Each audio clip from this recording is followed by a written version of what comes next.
everyone, it's Jen Fitzgerald back again with video blog number 2 all about surveys. And hang tight because I know you guys are waiting to see Apache, so hang on. Let me find him really quick. Apache. There he is, over by the front porch. He's going to just wander around and probably now try to get up in my lap here in just a second now that I've hollered for him. But, okay, so this is the second round of the survey video blog, because the first one was all about when you are sending out a survey and it is right after someone has placed an order. Like you went to a home show, it's a few days after, you're sending them a survey to ask them some fun stuff about themselves to get the personal information.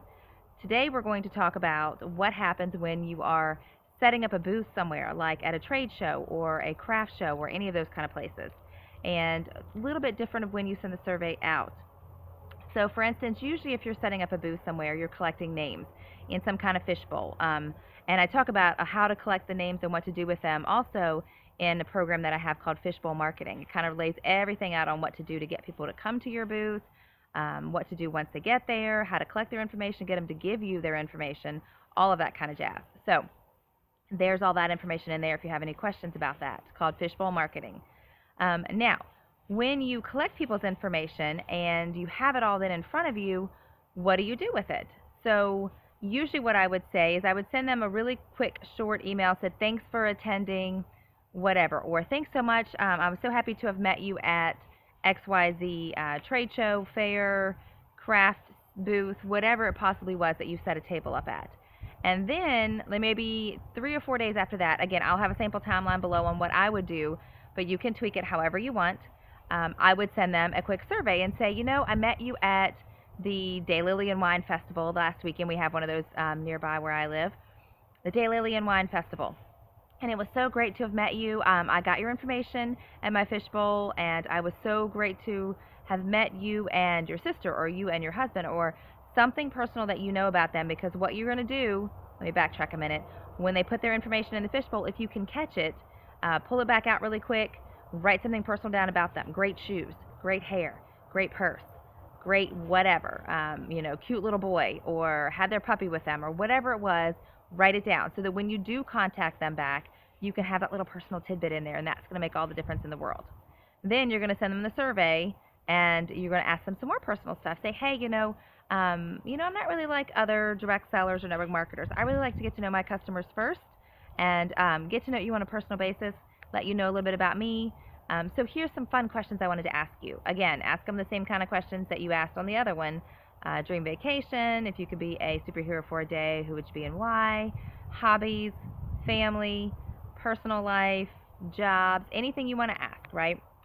In my program, The Angel Factor, I talk all about surveys, what kind of questions you can ask, how to get them to fill them out, all that great stuff. But for this video blog, we're purely talking about the timeline of when you should send one.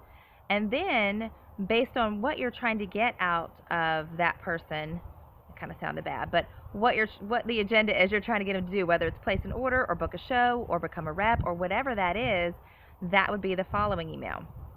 So that could be, you know, hey, we were running all kinds of specials at our home setup at the Daylily and Wine Festival, and I would love to have you you know, share your products with your friends, get free products. I know you really loved the XYZ candle, or my, you know, mascara that I sell, or whatever it could possibly be. And from there, you kind of set up the dialogue with them.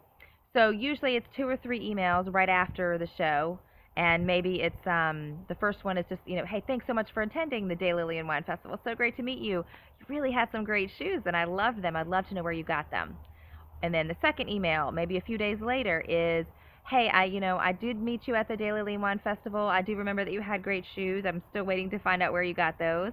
And here's a quick survey, because I do like to do things a little different and get to know you on a personal basis and ask you some really fun questions.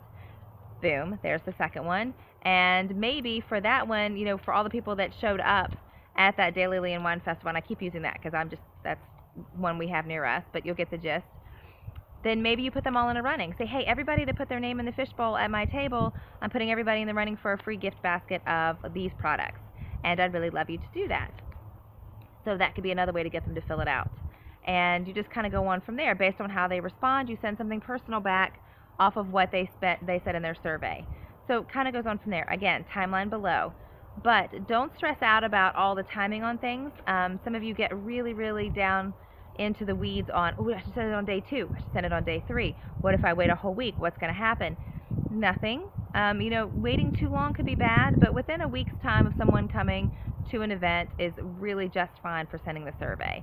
And again, if you're doing an event where there's a group of people that have come through, like setting up a booth, then you could put them in the running for free products.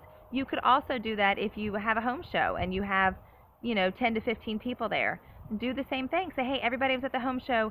When you fill out the survey, I'm going to put you in the running for a free XYZ product. It does not have to be expensive, and it only has to be one thing.